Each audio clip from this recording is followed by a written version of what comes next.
Good evening, and how is everybody doing? And welcome back to the channel. Haven't uploaded a video in probably about a week. The temperatures here are starting to get a little bit colder. Right today we have, it's about 50 degrees out right now, and it's just starting to get colder, and it's just harder for me to do videos. My truck doesn't fit in the garage, so when I do videos, I have to take and put my truck all the way in, bring my garage door down to the bed of my truck, and then I block off for my heater, and just kind of looks funny. So anyway, today I received something in the mail that was greatly needed. What I have is a Isspro fuel pressure gauge. The one in my truck is going bad. It's vibrating really bad, and it's the needle just continuously, it doesn't sit in one place and give me a true reading. So I found this on eBay. It's from DAP, which is Diesel Auto Power. They have an eBay store, plus they have a website, and they sell parts for Cummins, Powerstroke, Duramax. I'll put a link down below in the description to their website so you can check out everything they have. And then, like I said, they also have an eBay store too. They had these on eBay for right about $48 and some change with no installation. The reason I went with it is because, one thing, it was only 48 bucks. A new one is like 100 and I forget what a new one is with the installation. But anyway, I already have the piping or the hosing in my truck for where it reads its pressure at. So I don't need to do any of that. They had these, like I said, on eBay without any of the installation. My gauge is a live gauge, which there is actually a fuel line that goes from my fuel line clear into the truck up to where the gauge is at. I'm not going to be doing any upgrading right now. They do make one also that has a sensor that goes in that T, and then it's just a relay wire that goes from the sensor up to your gauge and plugs in. I opted to go with this because I already have all of the stuff for the mechanical gauge, live gauge, and just a little bit more accurate too as far as I'm concerned, because you're actually reading the pressure instead of relying on that sensor to read the pressure. So right now I'm not going to be doing any of the bracketry or that holds it in. I'm just going to plug it in or put the fuel line on, plug my power wires in for the lights inside for when I have my headlights on, and then just slide it in place, because I do have to replace my EGT gauge also. My amplifier box is starting to go out, so I'm going to be upgrading to one of those. I'm going to be upgrading to Isspro's EV2. What that is, everything is built into the gauge. There's no amplifier box from your probe. The amplifier box is in between the gauge and the probe, and it reads it and then sends it to the gauge. So they've done away with all that stuff within their new EV2. So I'm going to be going with that. I'm going to have to take my pillar gauge out for that, and I'm also going to rewire everything and redo all the power and ground wires for the lighting, all three gauges. I run a fuel pressure gauge, a boost gauge, and a EGT gauge. So with that being said, we'll run out to the truck. I'll start it, and so you can see what the gauge is doing. I don't know if you're going to be able to hear it vibrating, but you possibly will. So, and then we're going to have to grab a wrench to take that off the back. So let's run out to the truck so you can tell what I'm talking about there. All right, we're in my truck. We're going to get this taken apart. I grabbed a wrench so we could get that taken out of the back of there. Basically, it's just a power wire, a ground wire, and then your fuel line goes in right there. So we'll just take and unto these two power wires, and then grab a rag, put underneath here, because this is a live gauge, so there will be diesel fuel clear up to the back of the gauge. And then we'll just take and spin this off.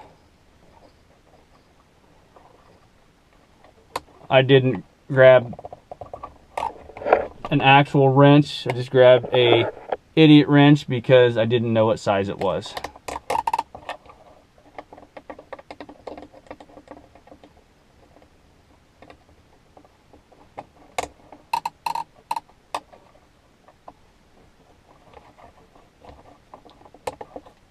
Probably gonna have to go get another one.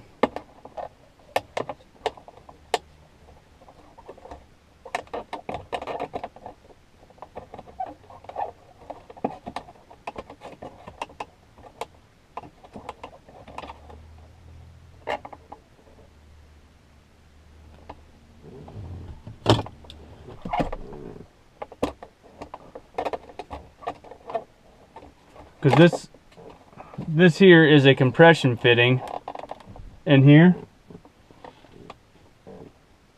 and then that goes in the back of the gauge. I'll grab another wrench here so I can take this compression fitting apart and put this fitting on the back of the gauge, because this compression fitting will actually swivel until it's tight, and that way I don't have to spin everything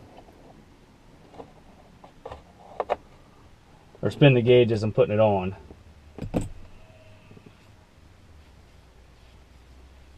Probably should put some thread tape on that also,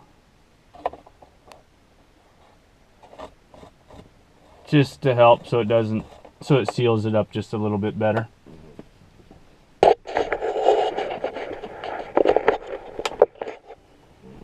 So if you got your new gauge here, and this is one thing I always screw up as I'm putting on this thread tape, is which way it goes.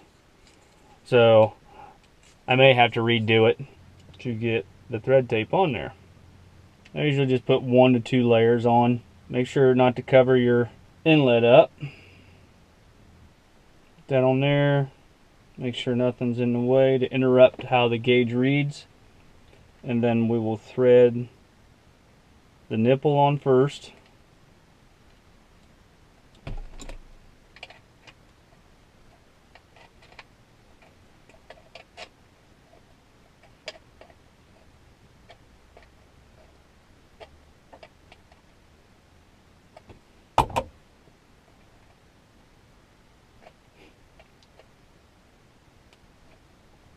Put that on tight.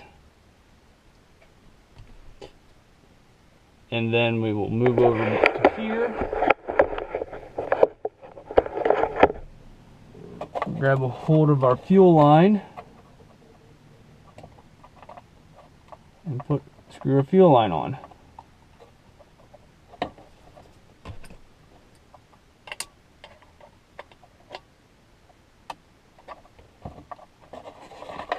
Plug in our wires.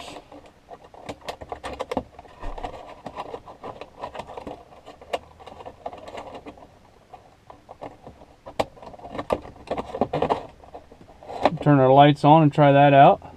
That works, except for this is a white light. If you look at that, and my other ones are green. So that's going to be different.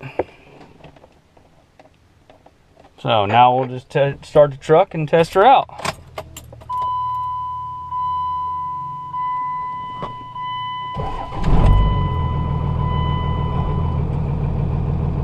Running right almost 17 pounds of fuel pressure. So new fuel pressure gauge is in.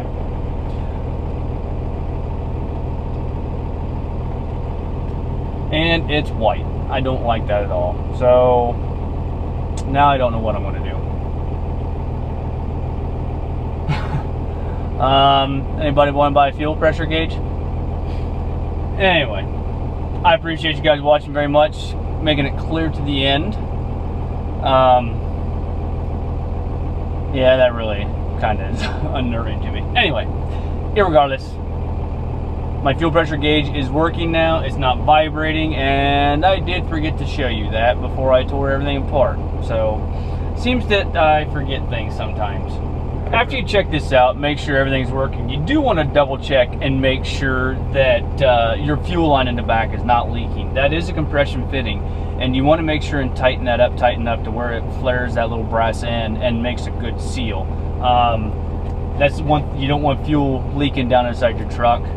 You will notice it, so if it does start leaking, you'll have a smell in your truck. So that's one thing you definitely want to make sure and check after hooking this up, is make sure you don't have any fuel leaks. So anyway, guys, I'm glad you made it through clear to the end. Give me a thumbs up if you like this video. Check out DAP Diesel Auto Power. I put a link in the description below to their website. Check out everything they have for Cummins, Duramax, and Power Stroke. Guys, thank you very much for watching. I greatly appreciate it, and we will see you next time. Bye-bye.